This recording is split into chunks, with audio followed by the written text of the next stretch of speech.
네, 우리 하나님 주신 말씀 함께 나누도록 하겠습니다. 오늘 주신 하나님의 말씀은 창세기 2장 22절에서 24절까지 말씀입니다. 창세기 2장 22절에서 24절까지 말씀. 세 구절 말씀이니까 다 함께 한 목소리로 읽겠습니다. 함께 읽습니다. 시작. 여호와 하나님이 아담에게서 취하신 그 갈빗대로 여자를 만드시고 그를 아담에게로 이끌어 오시니 아담이 이르되 뼈 중에 뼈요 살 중에 살이라 이것을 남자에게서 취하였은즉 여자라 부르리라 하니라. 이러므로 남자가 부모를 떠나 그의 아내와 합하여 둘이 한 몸을 이룰지로다. 아멘. 네, 이제 당분간 이제 제가 주일 설교할 때는 이제 성경이 말하고 있는 결혼에 대해서 좀 나누려고 하고요. 오늘 그 첫 번째로 최초의 언약 결혼. 최초의 언약 결혼이라는 제목으로 주님 주시는 은혜 함께 나눕니다. 제가 올해로 청년 사역한 지가 이제 만 19년이 됐는데요. 19년이 됐는데 청년 사역하면서 가장 많은 질문을 어떤 질문을 받았을까요? 넌 답할 때 좀 밝게 답하면 좋을 것 같아요. 결혼. 네, 우리 원어 열심히 하는데요. 결혼에 대한 질문, 특히 결혼 말고 또 어떤 질문 많이 받았을까요? 뭐 오늘 침묵 훈련 하시기로 했습니까? 연애에 대한 질문 정말 많이 받았습니다. 연애 가장 많은 질문은 크리스찬으로서 연애를 어떻게 해야 되는가? 좋은 질문입니다. 크리스찬으로서 연애를 어떻게 해야 되는가? 그리고 또 뭐 이런 질문도 많이 받았어요. 목사님이 결혼하실 때 사모님께서 목사님의 아내 배우자라는 확신을 어떻게 얻으셨습니까? 물어봅니다. 근데 제가 얻은 확신이 여러분들 모두에게 똑같이 적용이 될 수 있을까요? 이른바 사바스 아케바케라고 합니다. 다 똑같이 적용될 수는 없습니다. 그래서 요즘 청년들은 결혼할 때 무엇을 중요하게 여기는가 이런 걸 찾아보다가 한 인스타에서 유명 인플루언서가 올린 질문이었는데 그 질문을 제가 한번 가져왔는데 한번 읽어봐 드릴게요. 결혼 전 해야 될 질문 20가지라고 합니다. 빨리 읽을 테니까 한번 들어보십시오. 여러분들 이런 질문하고 사시는지. 먼저 라이프 스타일에 대한 질문인데 어떤 종류의 음식을 선호하는가? 평소 아침은 먹는 편인가? 건강 상태는 어떠한가? 질병이 있는가? 규칙적으로 하는 운동이 있는가? 평소 일어나는 시간과 잠드는 시간은 얼마나 되고 평균 수면 시간은 얼마나 되는가? 즐기는 취미가 있는가? 배우자와 함께 할 수 있는 취미인가? 주말에 밖으로 나가는 편인가? 집에서 휴식을 취하는 편인가에 대한 라이프에 대한 질문이 이렇게 있습니다. 이런 질문 해보신 적 있으십니까? 미안해요. 그리고 애정, 육아, 가사에 대한 질문인데 애정 표현을 잘하는 편인가? 배우자에게 원하는 애정 표현이 있는가? 친구 같은 부부 관계를 원하는가? 혹은 설렘이 유지되는 관계를 원하는가? 말도 안 되는 질문입니다. 갈등이 생기거나 다툴 때 화해하는 방식은 대화로 풀거나 덮고 지나가기. 아이를 원하는가? 원한다면 몇 명을 낳고 싶은가? 원하는 성별이 있는가? 낳지 못한다면 어떻게 할 것인가? 결혼 후 경제와 가사 분담은 어떻게 하길 바라는가? 맞벌이를 하기 원하는가? 외벌이를 하기 바라는가? 세 번째는 일과 경제에 대한 부분입니다. 현재 일하는 방식은 직장인, 사업, 프리랜서로서 미래에 희망하는 다른 또 직업이 있는가? 돈에 대한 생각은 쓸 때 쓰는 편인가? 그래도 일단 무조건 모으는 편인가? 현재 연봉과 재정 상태는 어떤가? 빚이 있는가? 저축은 얼마나 있는가? 어디에 가장 많은 돈을 쓰는가? 결혼 후 돈 관리는 누가 하기를 바라는가? 같이 하길 바라는가? 통장을 따로 관리하기 바라는가? 그렇다면 그 이유는 무엇인가? 결혼은 왜 부모님 용돈을 드리길 바라는가? 그렇다면 그 액수는 얼마, 회수는 얼만큼 할 것인가? 세상 피곤합니다. 아직 좀 남았어요. 기타 가치관, 종교가 있는가? 종교 활동을 하는 빈도는 얼마나 자주 하는가? 배우자도 함께 하길 바라는가? 배우자와 함께 이루고 싶은 꿈이 있는가? 자산을 모으기, 세계 여행, 창업 등 같이 하고 싶은 꿈이 있다면 그 꿈을 위해 얼마나 준비를 할 것인가? 배우자에게 양해받길 바라는 사생활이 있는가? 뭐예요 이거 질문은? 이거 실제로 있는 그림입니다. 이성관계, 정신이 나갔죠? 유별난 취미를 뭘 하길래? 뭐 이런 것들이 있습니다. 서로를 위해 어떤 것을 헌신할 수 있는가? 육아와 가사 분담, 부모님 모시기 등. 그리고 맨 마지막 결혼 생활에서 가장 중요하다고 생각하는 단 한 가지는 무엇인가? 라는 질문들을 요즘 많이 한다고 합니다. 여러분도 이런 질문들 하신 적 있으십니까? 이 질문 의미가 있을까요? 의미가 없을까요? 크리스찬은 이런 질문 해도 될까요? 안 될까요? 오늘 뭐 어떻게 답을 해야 될지 모르겠죠? 이런 질문 할 수 있습니다. 할 수 있습니다. 이 질문 뭐 나쁜 거 아닙니다. 많은 것을 질문하고 조율할 수 있는 거 조율하고 서로 협의 볼 수 있는 거 협의하고 양보할 수 있는 거 양보를 해야 되겠죠. 근데 크리스찬으로서 연애는 어떻게 해야 됩니까? 라는 질문 가운데 우리는 질문을 다시 수정해야 됩니다. 이 질문에 앞서 우리는 먼저 그렇다면 성경은 연애에 대해서 어떻게 말하고 있나요? 라고 질문을 먼저 던져야 됩니다. 결혼이나 연애에 대해 사람들은 다양한 기준과 확신들을 이야기하지만 그리스도인이라면 반드시 하나님께서 사람을 만드셨고 하나님께서 사람에게 제일 처음 허락하신 제도가 있는데 그게 바로 결혼이란 말이죠.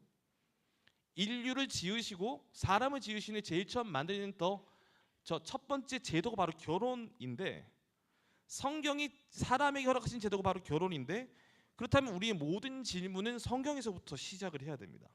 성경은 연애에 대해서도 아주 짧게 얘기해주고 있는데요.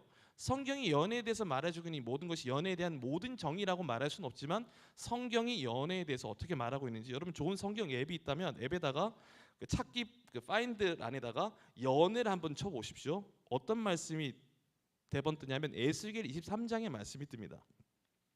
23장 5절, 7절, 17절 말씀인데 제가 읽을게요.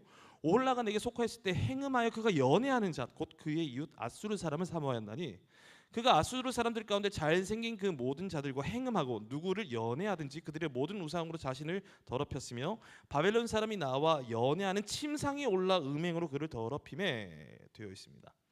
그러니까 에스겔 23장에서는 연애에 대해서 어떤 연애를 얘기하고 있냐면 아수르와 바벨론과의 연애를 통해서 여기 성경이 말하고 있는 이 연애는 이 본문에서 말하고 있는 이 연애는 철저히 자기 중심적인 사랑에 대한 모습인 거예요.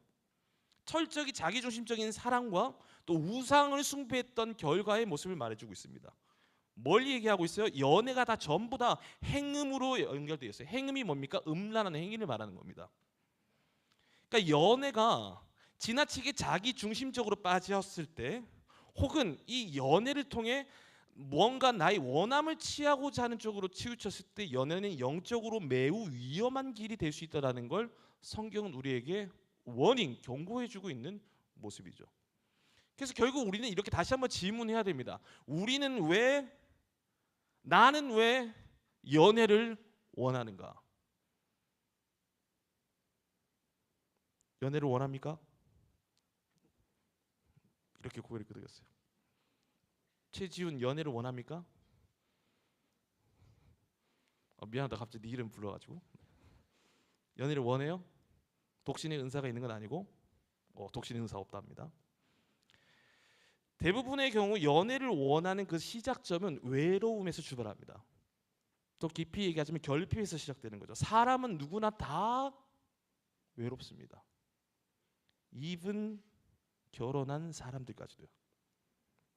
외롭습니다. 모두가 다 결핍을 가지고 있습니다. 그런데 문제는 그 결핍을 무엇으로 채우느냐라는 거죠. 성경은 남녀가 창조되어지고 두 남녀가 서로의 결핍을 어떻게 채우고 있는지를 보여주고 있습니다.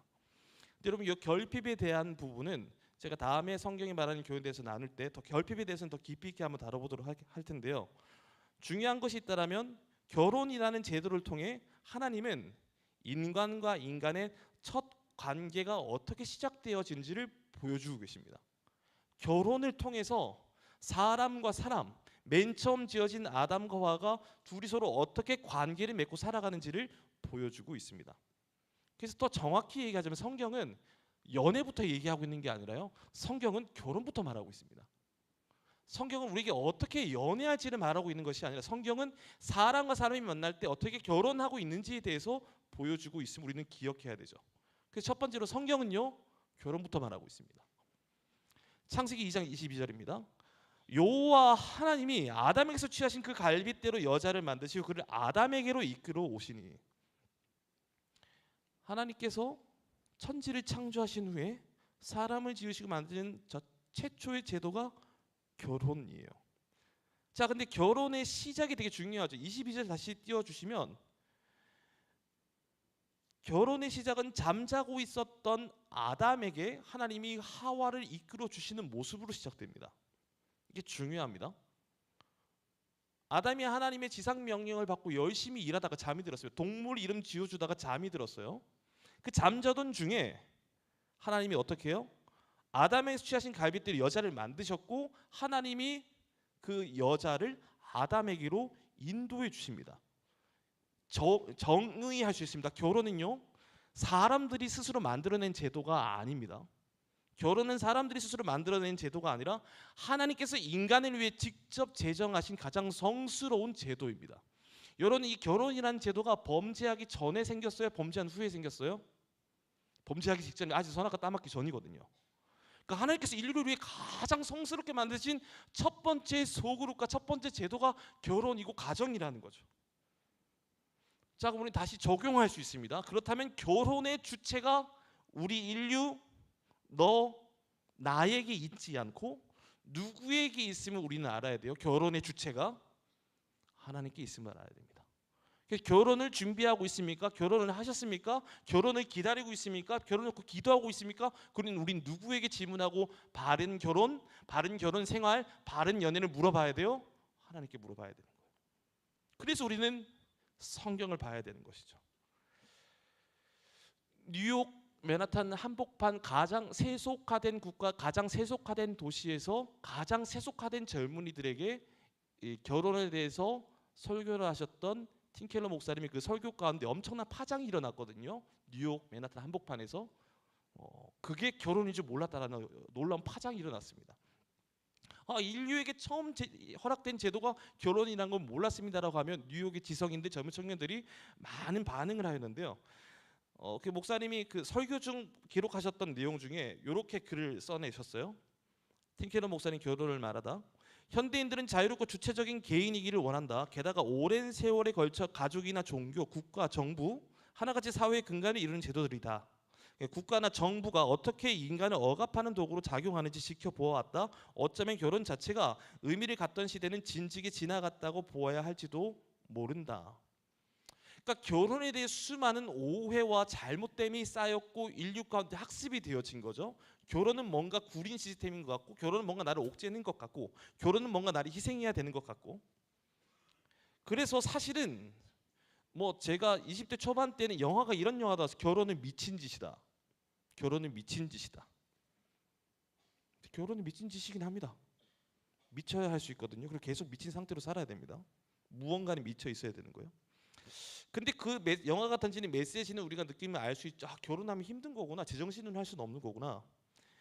오늘날 시대의 변화 속에서 결혼이 더 이상 매력적이고 필수적이지 않는 요소로 여겨지고 있고, 결혼했다가 헤어지는 것도 괜찮은, 흠이 안 되는 시대를 우리가 살아가고 있는 게 현실입니다. 대한민국이 이혼율이 전 세계 탑이지 않습니까? 결혼관에도 여러분 역사적으로 많이 변화가 일어나는데요. 여러분 과거에 정략 결혼이 존재했다라는 거 아십니까? 드라마 보면 뭐 요즘은 또 그 뭐죠? 재벌 나오는 드라마, 그러니까 재벌과 재벌 간에 정략 결혼해서 둘이 결혼해서 더 부와 힘을 늘려가는 뭐 이런 것들이 요즘 드라마의 뭐 요소로도 쓰여지기도 하는데, 과거 정략 결혼은 결혼 당사자가 아니라 가장이나 집의 어른이나 친권자가 자신의 이익, 가문의 이익이나 목적을 위해 시키는 결혼이 바로 결혼이었단 말이에요. 그게 정략 결혼입니다. 각 나라의 왕실들이 그렇게 결혼을 하죠. 각 국가의 왕자와 공주가 결혼하게 됩니다. 근데 오늘날 이 정략 결혼이 좀 다른 모습으로 변모했습니다. 중매 들어보셨어요? 중매? 부모님들이 주선하는 선, 이런 것들. 그리고 요즘 이게 또 어떤 형태로 변화됐습니까? 결혼 정보 회사, 나와 결혼의 듀오는 아직까지 있더라고요. 자, 이게 다 뭐예요? 특정한 목적, 결혼 정보 회사에 돈까지 내면서 나의 프로필을 제공하고, 거기다가 나의 이 프로필을 제공하는 목적이 뭡니까?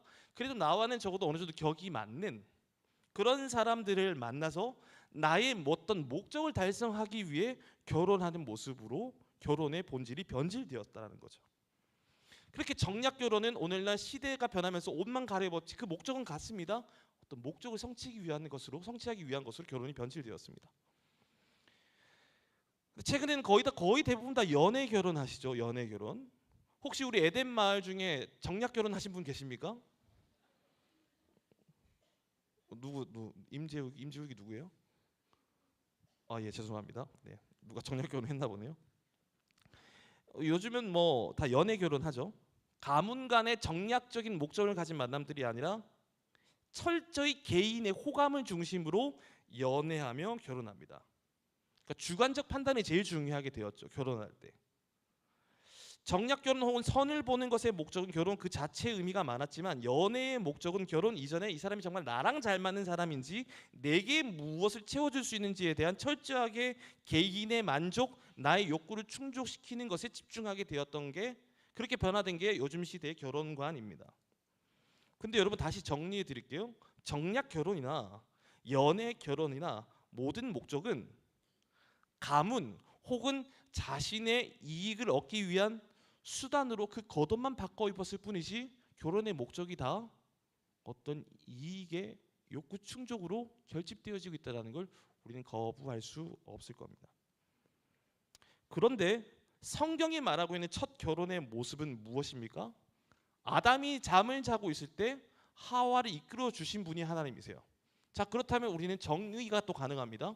하나님께서는 친히 인류 최초의 결혼 중매자가 되어주신 겁니다. 하나님이 직접 만나 계셨잖아요. 네 여자다. 그리고 중매자뿐만 되신 것이 아니라 하나님은 어떤 분이 되셨어요? 두 사람의 하나됨 혼인의 최초의 증인도 되어주셨습니다.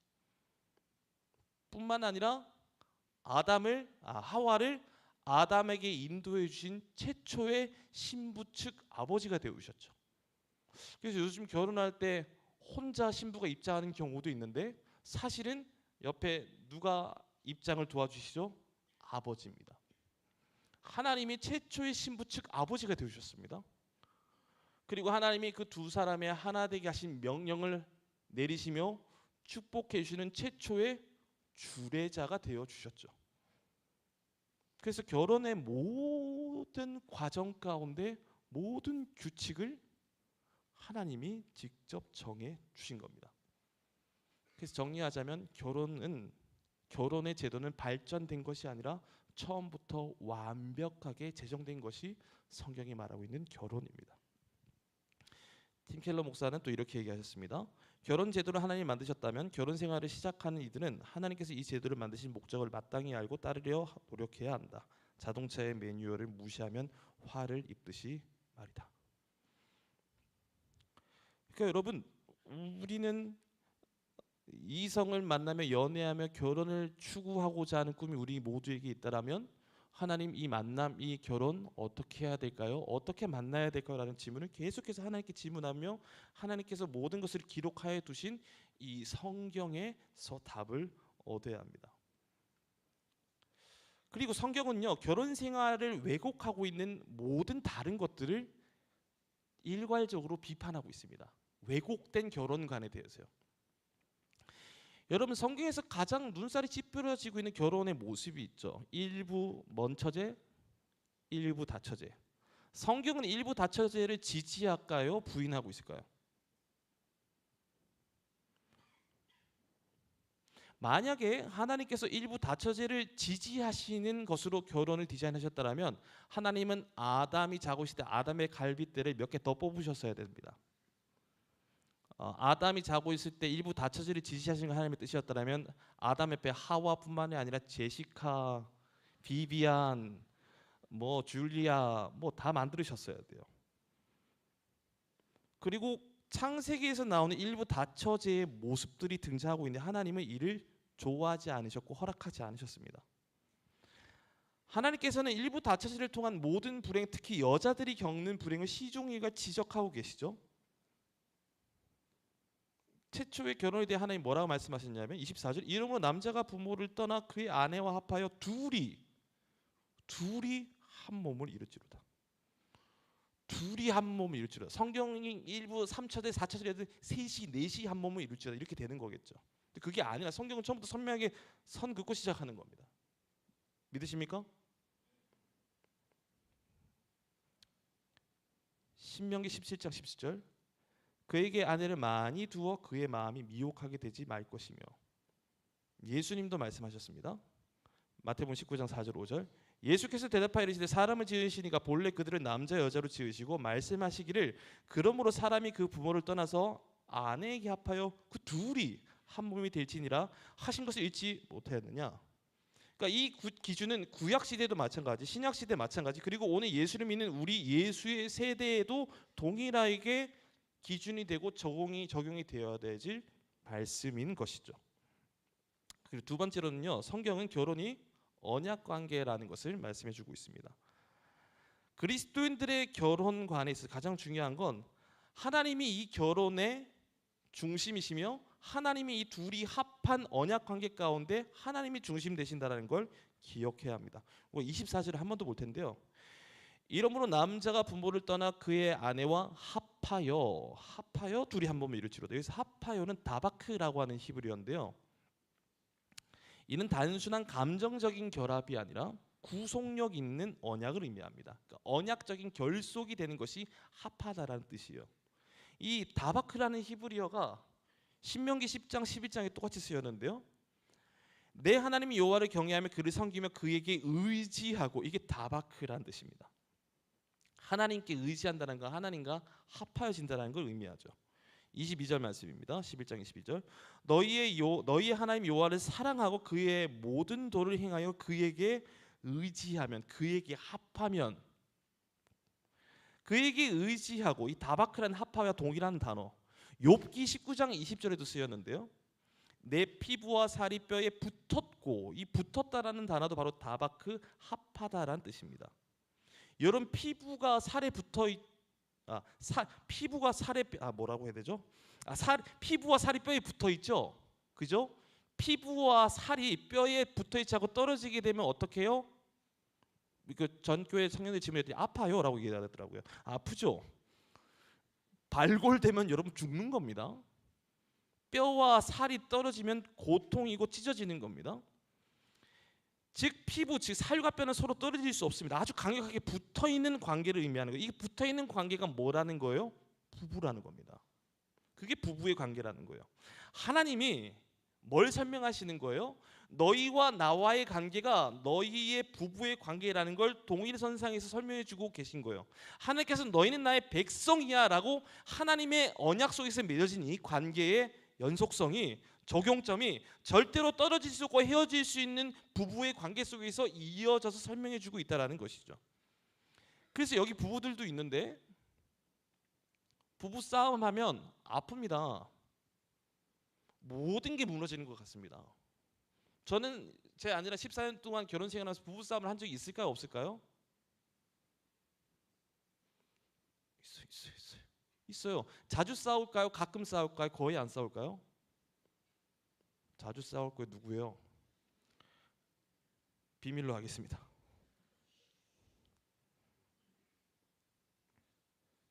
부부의 관계는 하나님께서 나는 너희의 하나님이 되고 너희는 나의 백성이라 맺으신 언약의 관계, 그 누구도 끊을 수 없는 언약의 관계가 바로 부부의 관계이며, 죽음도 질병도 오해도 끊을 수 없는 것이 바로 하나님이 제정하신 부부 언약의 관계라는 걸 이 다바크라는 단어를 통해 계속 알려주십니다. 그래서 여러분 주목하셔야 되는데, 아담이 하나님께서 자신에게 인도하신 하와를 보고 뭐라고 얘기를 해요? 넌 내 뼈 중에 뼈요 살 중에 살이라고 얘기하는 거예요. 넌 나이면 너와 나는 절대로 떨어질 수 없는, 너랑 나랑 떨어지면 죽을 수밖에 없는 하나 되는 그 잔재 한 몸이라고 고백하고 있는 거예요. 그게 성경에서 하나님께 제정하신 부부의 관계이며, 그 관계를 깨닫고 하나님께서 인도하여 주신 하와를 보고 아담이 한 첫 고백이 바로 이 고백이라는 거죠. 그러니까 아담은 선명한 결혼의 관계를 알고 있었습니다. 근데 문제는 선악과를 따먹고 난 이후 범죄했을 때 나타나는 모습이죠. 뭐라고 얘기해요? 선악과 따먹은 후에 저 여자 때문이라고 얘기를 하는 거예요. 하나님이 내게 주신 저 여자 때문이라고 얘기를 하는 거죠. 여러분, 그 변질된 사랑과 결혼관이 오늘 이 시대를 집어삼켜 먹고 있습니다. 현대 결혼관은 어떠합니까? 모든 게 다 나의 욕구, 나의 바람이 중심되어지고 있습니다. 여러분, 결혼이라는 법적 계약을 맺으면 그 평생 그 관계를 지속해야 된다는 요구 조건이 너무 불편하다라고 불평하는 사람들이 많아지고 있습니다. 그래서 자신의 자유를 위태롭게 하는 혼인 관계, 결혼 증서, 혼인 증서 없이 그냥 살고 싶어하는 이들이 굉장히 많아졌죠. 일단 먼저 살고 보자. 결혼에 서약 없이, 결혼하면 우리 저 동사무소 와서 뭐 쓰죠? 혼인신고 하지 말고 일단 살아보자 라고 얘기를 합니다. 왜요? 나중에 혹 살다가 안 맞으면 깔끔하게 주민등록사 깔끔하게 만들 수 있도록. 심지어는 요즘 부모님들이 그걸 권면한대요. 서로 사랑하면 되지 꼭 종이 조각이 있어야 되겠어? 라고 하며 난 그딴 거 없어도 당신을 사랑해. 결혼은 그냥 복잡하기만 한 절차일 뿐이잖아. 일단 살고 보자. 여러분 어떻게 들리십니까? 굉장히 합리적이지 않습니까? 모르잖아요, 우린 서로를. 한번 살고 보는 게 더 안전하지 않습니까? 형식적인 제도에 얽매이지 않으려고 매우 쿨한 모습이죠.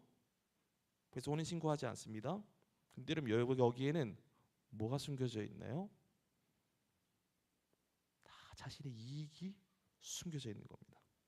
나중에 헤어질 때를 생각해서 자신의 삶에 불필요한 오점을 남기지 않으려고 하는 것이죠. 이러한 내용들로 제가 이제 미국에서 설교하고 났을 때 설교가 난 후에 피드백을 잊을 수가 없습니다. 혼전 동거하고 있던 사람들도 있었습니다. 그래서 와서 목사님 실망했습니다라고 얘기를 해요. 실망했습니다. 왜 실망했죠? 목사님 요즘 시대가 어느 시대인데 혼전 순결을 말씀하시고 동거를 하지 말라고 하실 수 있으십니까? 목사님 젊은 감각을 유지한 목사님인 줄 알았는데 그렇게 통적인 생각으로 설교를 하신다니 실망입니다 라고 했죠. 그래서 제가 그 청년 앞에 내가 오늘의 시대를 살아가는 청년들의 마음짓도 해야지도 못하고 설교했던 점을 내가 미안하게 생각합니다 라고 잘못을 구했을까요? 야, 내가 지금 하나님 말씀 전하는 사람, 내가 니들 눈치 보면서 설교해야 돼? 예수 그리스도를 명하니 사탄 마귀는 꺼져라! 라고 말했을까요? 둘 다 안 했습니다. 근데 그렇게는 얘기했습니다. 충분히 이해는 되나 저는 하나님의 말씀을 전해야 될 책임이 있지 여러분들의 입장을 대변할 책임은 없습니다. 여러분 성경은 우리에게 뭘 얘기하고 있냐면 언약 관계라고 말하고 있습니다. 인간의 이기적인 죄성을 다 아시는 하나님께서 우리에게 쓰신 방법은 무엇이냐면 언약의 방법을 체결하셨습니다. 여러분 언약 약속할 때는 어떤 존재가 필요해요? 새끼손가락을 먼저 거는 언약의 주체가 필요하죠. 그리고 이 언약 약속을 받을 그래 나도 그 약속에 동참할 수 있는 걸어줄 대상자가 필요합니다. 하나님이 언약을 할 때 우리에게 새끼손가락을 걸면 약속하시는데 하나님의 언약 방식은 좀 굉장히 특이합니다.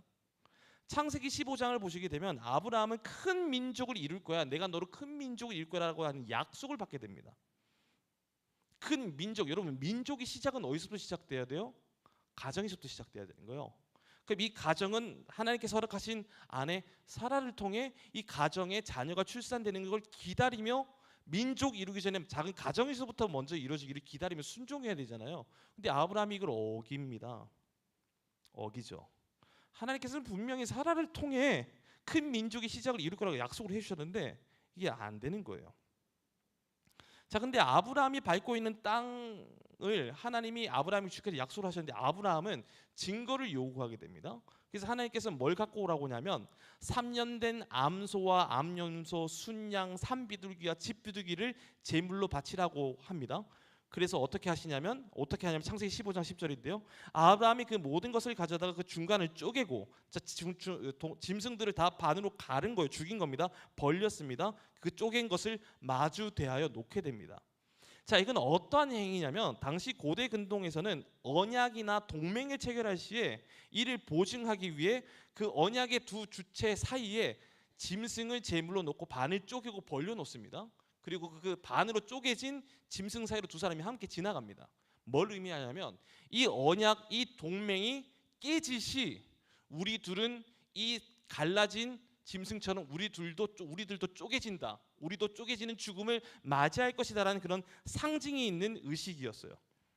그래서 둘로 쪼개지는 희생 제물은 그 두 언약의 당사자를 의미하게 되는데 하나님이 아브라함과 언약을 맺으실 때 하나님은 저에게 증거를 보여주세요라고 아브라함이 요구하니 하나님이 보여주시는 장면이 뭐냐면 17절이에요. 여러분들이 같이 한번 읽어볼까요? 함께 읽겠습니다. 시작.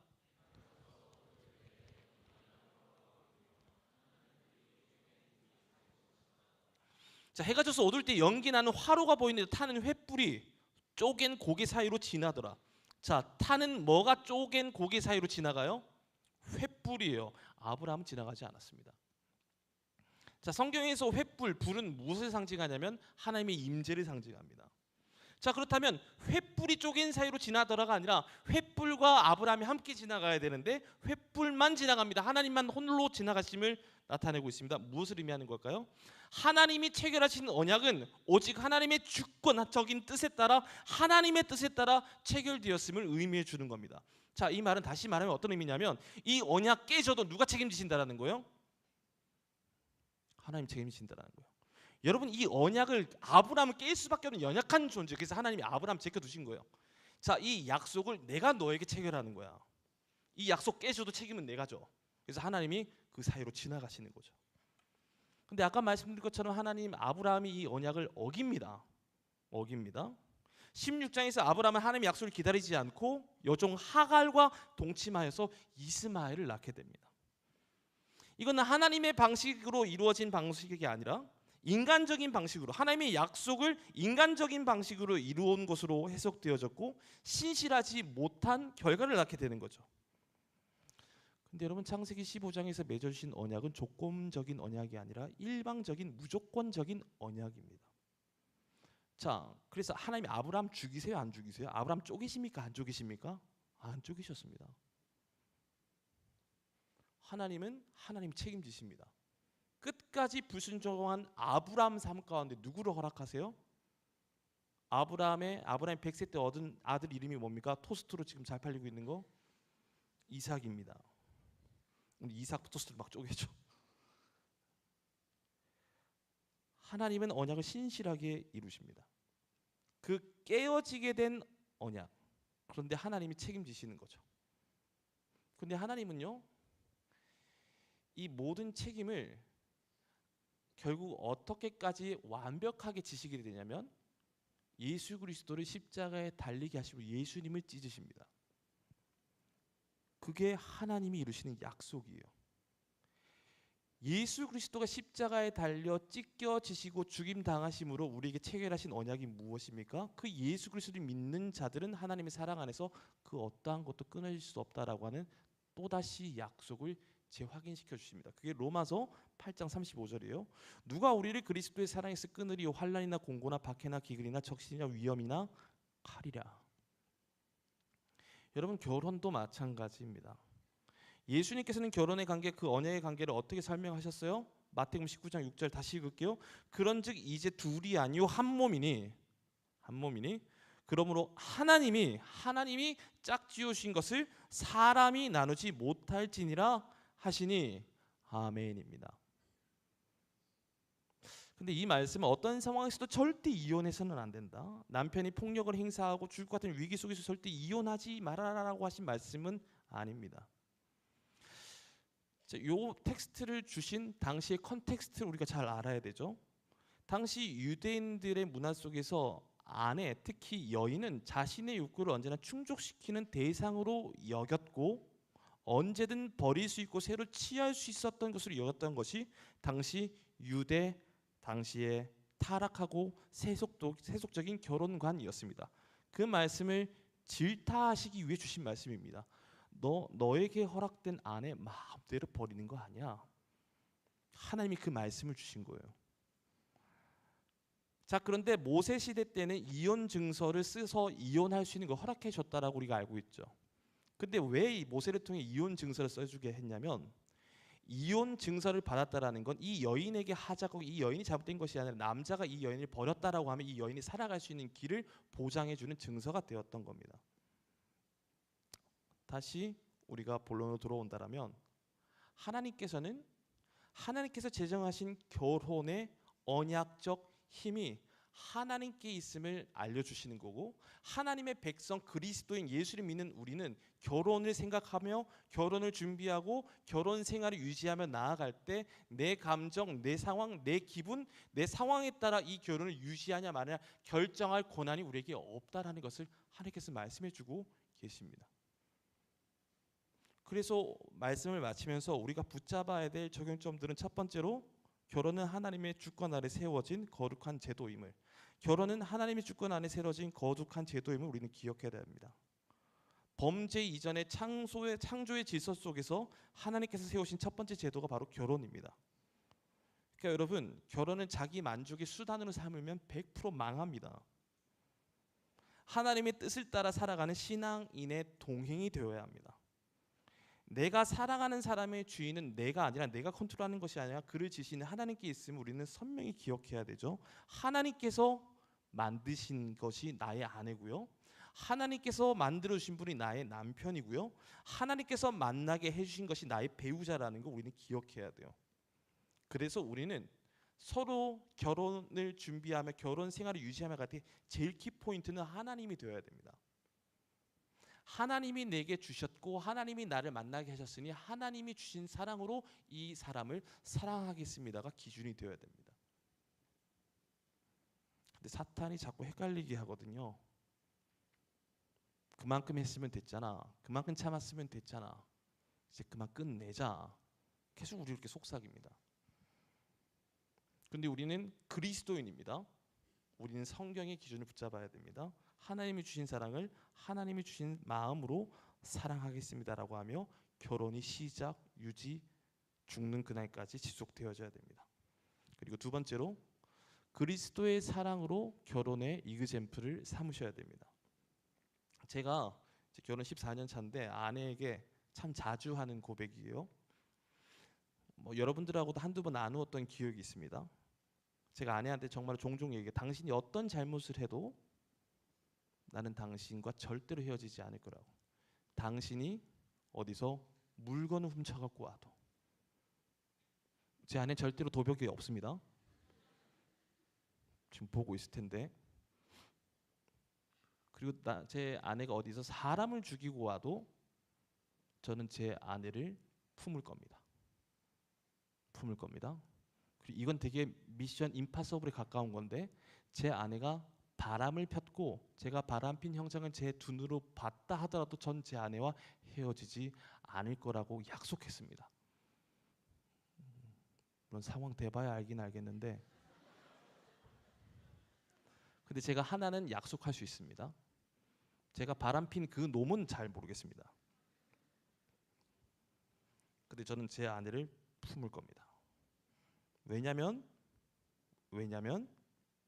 그게 그리스도인의 결혼이기 때문입니다. 여러분, 넌 내 뼈 중에 뼈, 넌 내 살 중에 살이라, 이건 단순한 로맨틱한 고백이 아닙니다. 그리스도의 신실한 사랑을 닮아내고 있는 고백인 겁니다. 여러분, 우리는 아까도 대표기도 한 자매가 고백했지만 우리는 하나님을 수없이 배신하잖아요. 미친 듯이 배신하잖아요. 우리는 하나님을 계속 잊고 살잖아요. 특히 우리가 범죄할 때 하나님을 없는 것처럼 범죄하잖아요. 그런데 하나님은 우리를 단 한 번도 포기하지 않으셨거든요. 단 한 번도 우리를 놓치지 않으십니다. 우리가 주님 사랑합니다, 주님이 제 삶의 주인이십니다라고 고백한 하나님의 자녀들은 아무리 악한 길, 아무리 패역한 길을 간다 하더라도 하나님 끝까지 붙잡으십니다. 그게 여러분 구약 성경의 기록 아닙니까? 이스라엘 백성들, 여러분들이 이스라엘 백성을 바라보고 있는 하나님의 입장이라면 여러분 이스라엘 백성들 붙잡고 싶겠습니까? 맨날 이방 자신들에게 마음 다 주는데요. 말을 안 들어도 안 듣는 게, 도통 안 듣는 게 아니라 수백 년 동안 말을 안 듣는데요. 근데 하나님 이스라엘 버리셨습니까? 아니요. 그 이스라엘의 혈통을 통해 예수 그리스도로 오게 하셨습니다. 그게 하나님의 사랑이란 말이에요. 그래서 내가 그리스도의 사랑을 붙잡고 하나님 내게 주신 사랑을 붙잡고 산다라면 여러분 정말 앞으로 결혼 생활을 하시게 될 거 아닙니까? 하고도 계시고, 내 배우자가 아무리 미친 정신 나간 짓을 한다 할지라도 하나님 내게 주신 사랑만 기억하면 그 사랑 깨지 않고 끝까지 붙잡을 수 있는 힘을 하나님이 주십니다. 결혼은요, 그 하나님의 절대로 포기하지 않으시는 하나님의 위대한 사랑을 드러내는 공동체입니다. 제도입니다. 그게 여러분 가정입니다. 그리고 마지막으로 함께 손잡고 주님께 나아가는 사랑이 진짜 참된 결혼입니다. 여러분 지금 혹시 연애 중에 계신 분들, 청년들 계신다면 지금 많이 계신데요. 내 감정과 상황에 휘둘리지 마시고 지금도 우리를 포기하지 않고 버리지 않겠다고 약속하고 계시는 여러분 이 말씀에 함께 손을 뻗으셔야 됩니다. 지금도 우리에게 난 널 포기하지 않아. 사나, 미선은 제 아내입니다. 난 너를 포기하지 않아. 현준아, 영원아, 난 너를 포기하지 않아. 여러분 이 말씀에 우리가 계속 손을 뻗어야 됩니다.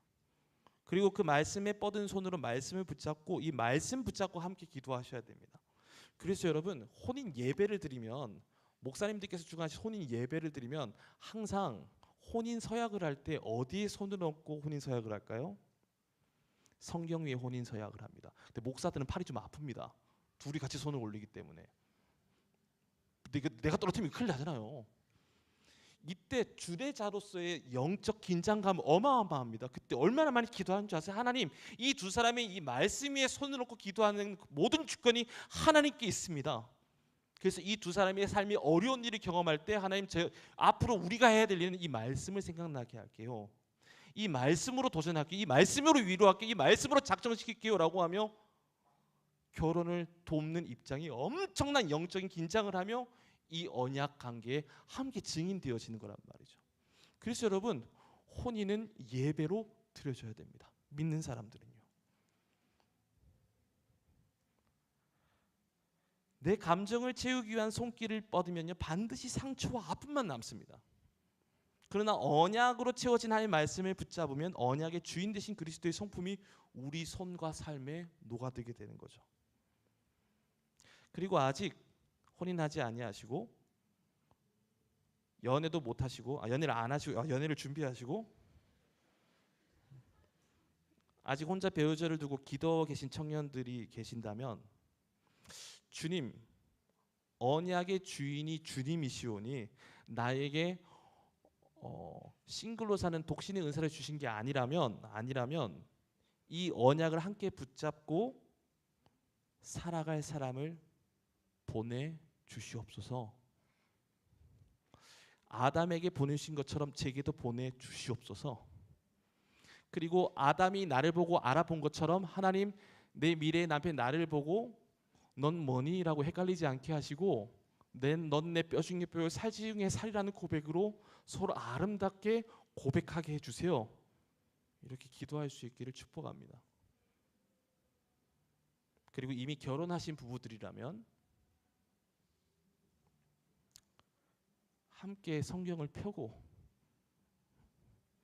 함께 이 말씀 붙잡고 기도하십시오. 그렇게 우리가 말씀을 붙잡은 손으로 서로의 손을 잡을 때 우리의 손은 예수님의 손길이 되어지는 겁니다. 그리고 서로를 감싸고 서로를 위로하는 손길이 될 수 있기를 바랍니다. 어떻게 말씀을 읽은 부부가 네 잘못이야 라고 서로에게 손가락질할 수 있겠습니까? 결국은 말씀 붙잡지 않을 때 이 일이 벌어지는 겁니다. 싸우십니까? 말씀으로 돌아오십시오. 우리를 절대 포기하지 않으시는 하나님의 손길이 여러분들을 붙잡고 계심을 기억하게 하십니다. 그러면 관계는 장담하건대 하나님께서 보호해 주십니다. 저도 숱한 이혼의 위기가 있었습니다. 숱합니다. 제가 하나님 놓아버리면 저 아내한테 자주 얘기해요. 내일이라도 이혼하는 게 우리의 관계인데 그게 우리 인간의 연약함입니다. 둘 중 한 사람이라도 하나님 필요 없고요. 그냥 나 내 뜻대로 살겠습니다. 라고 하나님 놓아버리면 우리는 헤어지는 거 정말 쉬운 사람들입니다. 근데 하나님 우리를 포기하지 않으시거든요. 그 마음으로 이 관계를 또 앞으로 만날 관계를 하나님 주신 말씀으로 약속으로 서로 축복하며 복된 가정을 꿈꾸고 복된 가정을 지켜나갈 수 있는 저와 우리 부부 될 수 있기를 주님으로 축복합니다. 다 함께 자리에서 일어서실까요?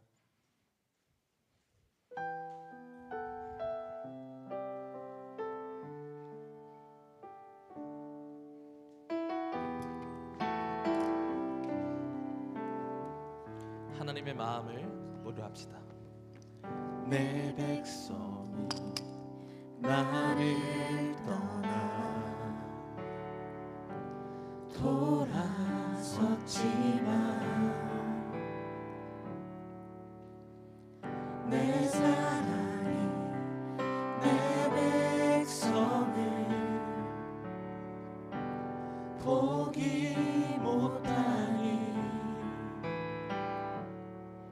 내 모든 것 내어주고 나 그들을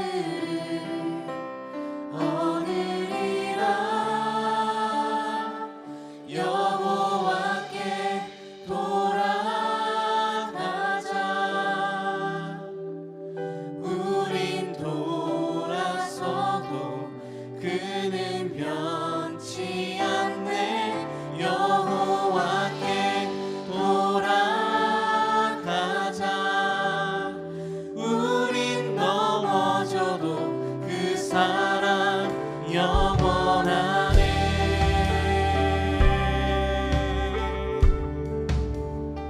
지금도 이 시간 우리를 포기하지 않으시는 하나님의 마음을 먼저 붙잡고 그 사랑을 붙잡고 노래하며 기도하며 나아갑시다. 내 백성이 나를 떠나 돌아섰지만 내 사랑이 내 백성을 포기 못하니 내 모든 것 내어주고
시대를 살아가는 청년 여러분,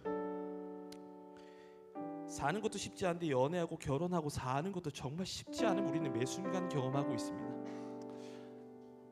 홀로 사는 것도 힘든데 같이 사는 것 더 힘들 수밖에 없는 것이 현실이죠. 누군가를 알아갈 때 좋은 감정도 있지만 싫어하는 분과 친밀할 때 그 고통, 정말 포기하고 싶은 것이 우리의 솔직한 감정일 겁니다.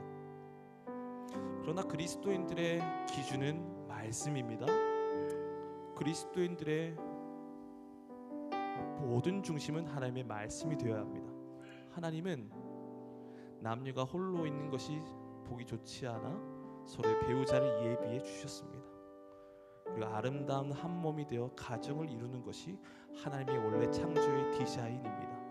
그래서 우리는 여호와 하나님의 말씀으로 돌아가야 우리의 연애와 우리의 결혼과 우리의 가정이, 우리 공동체가 회복되는 줄 믿습니다.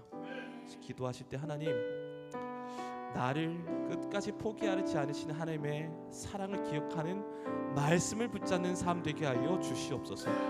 이제 관계가 힘들고 어려울 때 대중매체, SNS, 영상들 보는 것 멈춰 세워주시고, 하나님이 우리를 얼마나 끔찍히 사랑하셨는지 십자가의 사랑이 기록된 말씀 펴게 하여 주시옵소서. 어떤 상황 가운데서도 우리를 포기하지 않으시는 그 하나님의 절절한 사랑이 담겨져 있고 하나님의 놀라운 언약이 담겨져 있는 말씀 붙잡는 인생 되게 하여 주시옵소서. 그래서 내 기준으로 만나고 내 기준으로 살아가지 않게 하시고 하나님의 언약 붙잡고 하나님이 나를 사랑하신 것처럼 나의 아내를, 나의 남편을, 나의 공동체를 사랑하는 삶 되게 하여 주시옵소서. 주여 부르짖고 함께 기도합니다. 주여, 주님, 우리 청년들에게 필요한 하나님의 말씀입니다. 우리들에게 필요한 하나님의 언약입니다. 우리가 붙잡아야 되는 하나님의 약속이십니다. 하나님, 말씀으로 돌아가는 인생 되게 하여 주옵소서. 말씀 붙잡는 삶 되게 하여 주옵소서. 그 말씀에 손을 뻗고 기도하며 그 말씀을 인정하는 삶 되게 하여 주옵소서. 왜곡되어진 아버지의 왜곡 결혼 것들이 철저하게 이기심으로 가득 찬 잘못된 사랑관이 하나님 십자가 말씀 앞에 다 박살나게 하여 주옵고, 어떤 싸움 가운데서도 우리를 포기하지 않으시는 하나님의 그 사랑을 붙잡고 살아가는 주님의 자녀들 되게 하여 주시옵소서. 어떤 상황 가운데서도 하나님 그 언약을 이루시고 언약을 지키시는 하나님의 말씀 우리 삶의 기준 되게 하여 주시옵소서. 무조건적인 하나님의 말씀이 우리의 있기를 원합니다. 결혼은 하나님의 축복 안에 세워진 거룩한 제도입니다. 그리스도의 사랑이 결혼의 본이 되어줄 줄 믿습니다. 함께 손잡고 주님의 말씀 앞으로 나아가는 참된 결혼을 꿈꾸는 인생들 되게 하여 주시옵소서. 하나님 말씀 붙잡고 결혼을 준비하는 세대 되게 하여 주시옵소서. 하나님 아주 구체적으로 주님 앞에 엎드리며 나의 이기심보다 말씀 붙잡고 살아갈 수 있는 주의 날 될 수 있도록 역사하여 주시옵소서. 주님, 우리 구체적으로 함께 다 같이 기도합시다. 결혼을 제정하신 것이 하나님이시고 배우자도 인도하는 것이 하나님이시라면 하나님께서 우리에게 한 가지 더 해주실 수 있는 분이십니다.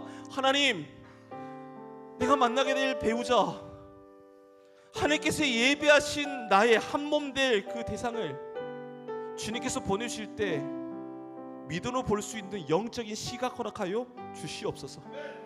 죄된 욕심, 세상의 기준, 재산, 외모, 경력, 기질, 은사 이런 것으로 사람 판단하고 배우자를 선택하는 삶이 아닌 정말로 주님 한 분만을 사랑하는 그 사람을 바라볼 때 나도 주님을 사랑하여 서로 사랑하는 그 주님을 경외하며 서로를 만나게 하시는 하나님께 예배하는 그런 커플 되게 하여 주시옵소서. 그래서 무엇보다 내가 하나님을 그렇게 사랑하는 사람이 되어 아버지와 상대방을 만날 때 그도 사랑하는 하나님을 함께 바라보며 함께 주를 예배하며 함께 순결한 마음으로 살아갈 수 있는 복된 배우자들 서로 되게 하여 주시옵소서. 만나게 해주시고 알아볼 수 있는 영적인 순결함 허락하여 주시옵소서. 주여 한번 부르시고 함께 기도합니다. 주여, 가정이 다 무너지고 있습니다. 연애가 다 무너지고 있습니다. 그러나 주님, 그리스도인들의 가정을 회복시키실 때인 줄은 믿습니다. 이 무너진 가정관을, 무너진 결혼관을 이 시간 기도하며 나아가는 청년들의 삶을 통해 회복시켜 주시옵소서. 깨어진 연애와 사라진 모든 상처들이 주님 말씀 앞에, 주님 사랑 앞에 다 회복되게 하여 주시옵소서. 알아보게 하여 주시옵소서. 서로 감사하게 하여 주시옵소서. 서로 감탄하게 하여 주시옵소서. 서로 사랑을 고백하게 하여 주시옵소서. 서로를 만나게 하신 주님을 예배하는 자들 다 되게 하여 주시옵소서. 결혼을 만드신 것도 하나님이시라면 배우자를 인도하신 분도 하나님이심을 믿사오니 만나게 해주시고 알아보게 하여 주시옵소서. 먼저 우리가 준비되게 하여 주시옵소서. 주님 앞에 거룩한 자로 서게 하여 주시옵소서. 주님 앞에 사랑을 사모하는 자로 살아낼 수 있는 믿음의 마음 될 수 있도록 주님 알아보게 하시고 주님을 찬양케 하여 주시옵소서. 주님, 주님.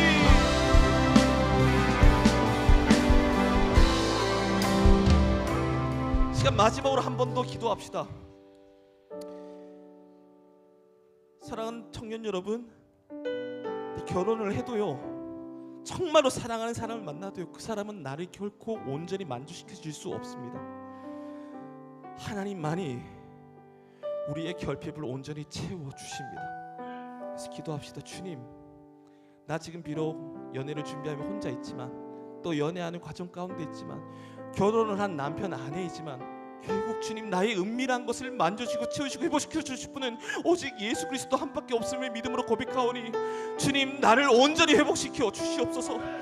내 남편, 내 아내, 내 남자친구, 내 여자친구, 내 주변의 공동체는 도역자들이 나의 모든 아픔 채워주지 못할지라도 거기에 실망하지 않으려고 지금도 나를 사랑하시고 지금도 절대로 나를 포기하지 않으시는 하나님의 말씀으로 위로받는 인생 되게 하여 주시옵소서. 힘들 때 주님의 사랑으로 공급받는 인생 되게 하여 주시옵소서. 어떤 상황 속에서도 하나님의 사랑을 강구하는 걸 놓치지 않는 인생 되게 하여 주시옵소서.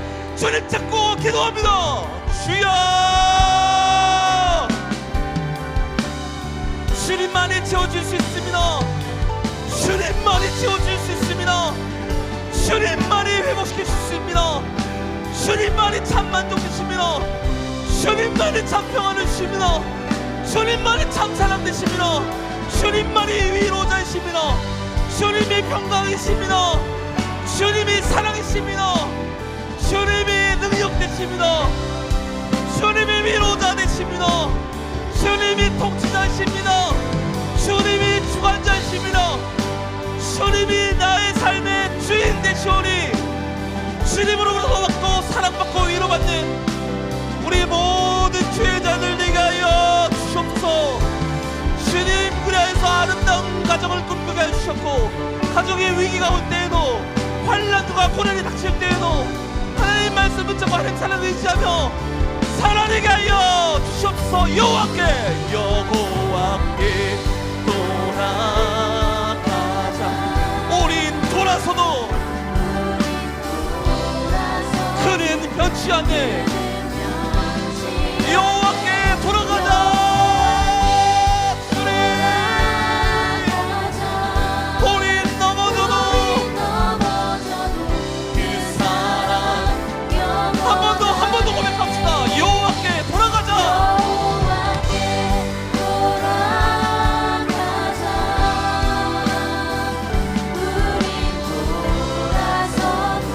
변치 않네. 여호와께 돌아가자. 우린 넘어져도 그 사랑 영원하네. 여호와께 돌아가자.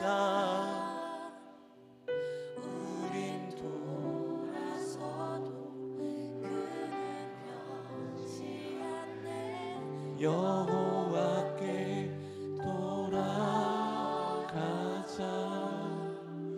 우린 넘어져도 그 삶. 다시 한번 간절히 부릅시다. 여호와께 돌아가자. 여호와께 돌아가자. 우린 돌아서도 그는 변치 않네. 여호와께 돌아가자.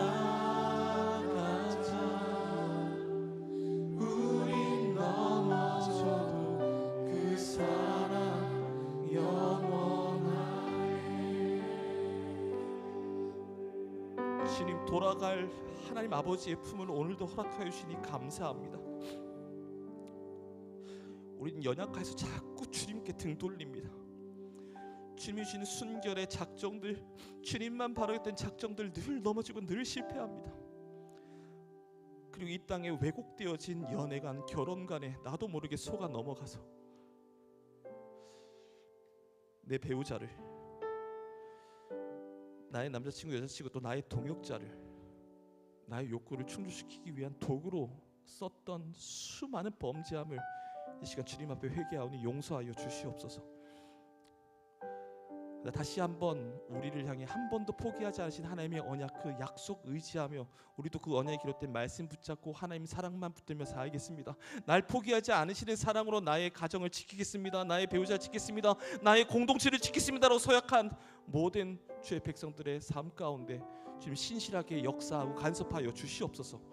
그래서 왜곡된, 변질된 이생, 잘못된 연애관, 성관, 결혼관들을 하나님 복음으로 무장된 우리 청년들이 모든 것을 다 바로 세우게 하시고 믿음의 본이 되는 세대 되게 하여 주시옵소서. 어두워진 세상을 밝히는 주의 청년들, 복된 가정들 되게 하여 주시고 그러한 우리들의 삶을 통해 주님 영광 받아 주시옵소서. 감사하며 우리 주 예수 그리스도 이름으로 기도합니다. 아멘. 이제는 우리 주 예수 그리스도의 은혜와 하나님 아버지의 크신 사랑하심과 성령님의 교통하심이, 결혼은 하나님께서 만드셨으며 결혼을 지키는 것도 하나님이시니 하나님의 말씀 가운데로 돌아가겠습니다. 그 말씀 의지하며 배우자를 위해 축복하며 배우자를 기다리며 또 이 가정을 지키겠노라 작정한 모든 청년들, 가정들, 만남들, 학업 위에 지금부터 영원토록 함께 있을지어다. 아멘.